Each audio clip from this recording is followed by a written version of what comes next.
So this is a Atlas walkthrough of a brand new, fresh SSF character with no gear, no Atlas progression, no nothing. And we took that character from Act 10 Kitava all the way through to 20 watchstones, which is the first Awakener that you get to fight, which is Awakener level 5, right? If you like watching YouTube content, if you like watching streamers, then there's already tons of content out there in the PoE community that can help you learn how to do stuff like this. But if you're like me, if you like to control F, if you like to search for stuff, if you like to read at your own pace and then go back and reference things and see it in writing, there's less. There's just less content out there in PoE, and it's less readily accessible.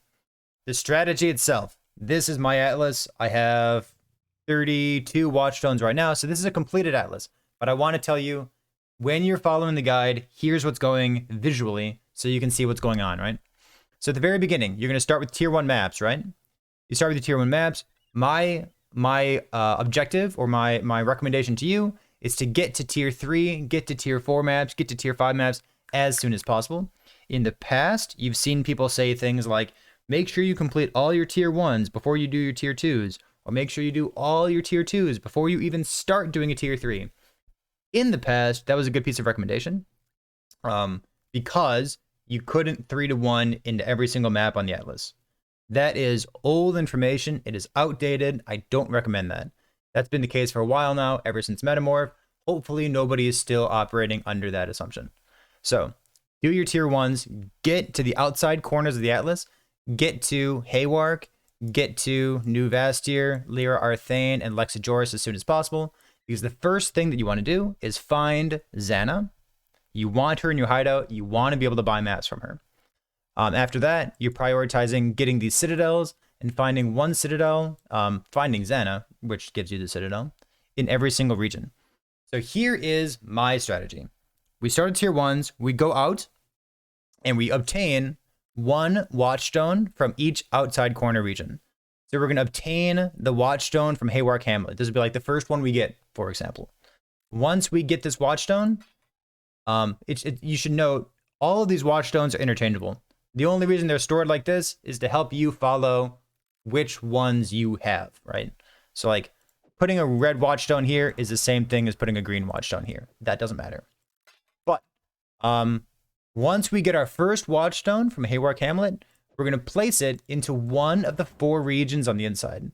So the first thing we do is like we get one watchstone from here. We're going to get all 4 watchstones from the outside regions.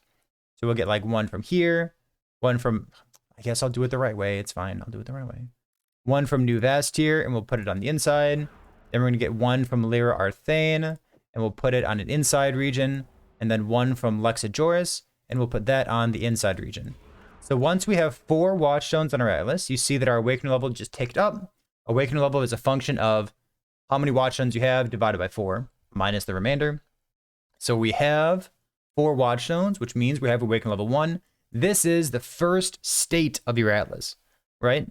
This is the first thing that we're working toward. Obtaining 4 watchstones from the 4 outside regions, putting them on the citadels of those inside regions. The next thing that we do from here is we're going to obtain all watchstones from one zone in the middle. And then we're going to obtain all watchstones from one zone in the middle. And then all watchstones from one zone in the middle. And then, you guessed it, all watchstones from one zone in the middle. So that's going to give us 4, 8, 12, 16, plus the 4 from the outside, which will give us 20. So those are the 20 watchstones. We'll have all of those, and then we can fight Awakener. Boom. Awakener level 5. After that, if you wanted to continue beyond the scope of this written guide, what you would do is continue this strategy and then work on New Vastir, work on the outside corner, work on the outside corner, and then work on the outside corner. Ta-da! You have 32 watchstones. You're done with your Atlas. You have everything you need. The important parts about this strategy is we're going to, throughout the guide, type in stuff that looks like this. We're going to type in tier 10 or tier 9, 8, 7, 6, 5, 4, 3. This is something that I don't see new players do often enough. If you type in this information at the top of your Atlas, it shows you visually what's going on and where the map tiers are on your Atlas. So for example, let's say that I wanted to start working on my second watchstone, or I guess maybe my first or second watchstone in Glennick Cairns region. So I'm going to put something in here. Let's say that I do this. We have, let's see, where are my maps right now? Let's see. Do we have any tier 1s? We have no tier 1s, right? The only tier 1s would be right here, here, here, here. But all of those regions have been escalated by 1 tier. So I actually have no tier 1s on my atlas. Same with tier 2s, 3s. I got some 3s in those outside corners. You can see they just got highlighted right there.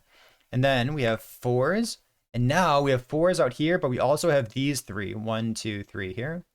Now tier 5, then tier 6, tier 7, and then watch this, tier 8, right? So this is one of the mechanics of the atlas and how you can manipulate watchstones to make sure that when a tier 8 map drops on this atlas right here, there's only one tier 8 map that can drop. And it's always going to be Volcano, right? So if I don't own a tier 8 atlas, if I don't own a tier 8 map, and I only have tier 6s and tier 7s, I can put watchstones into my atlas in this way. And the only tier 8s on my atlas are going to be this one right here. So I can run any tier 7. I could run the ones that are on my atlas right here. I could even run maps that aren't technically on my atlas. And then, if they drop a +1 map, because I killed the map boss, or because I killed the rare monster, or because I killed the magic monster, something like that, the only tier 8 map that'll drop will be this one right here.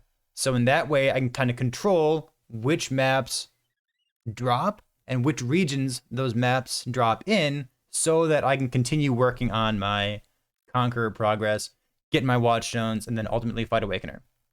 So throughout the guide, you're going to see me reference things like type in the search bar, type in 6, 7, 8, 9, 10, and look at which maps are highlighted.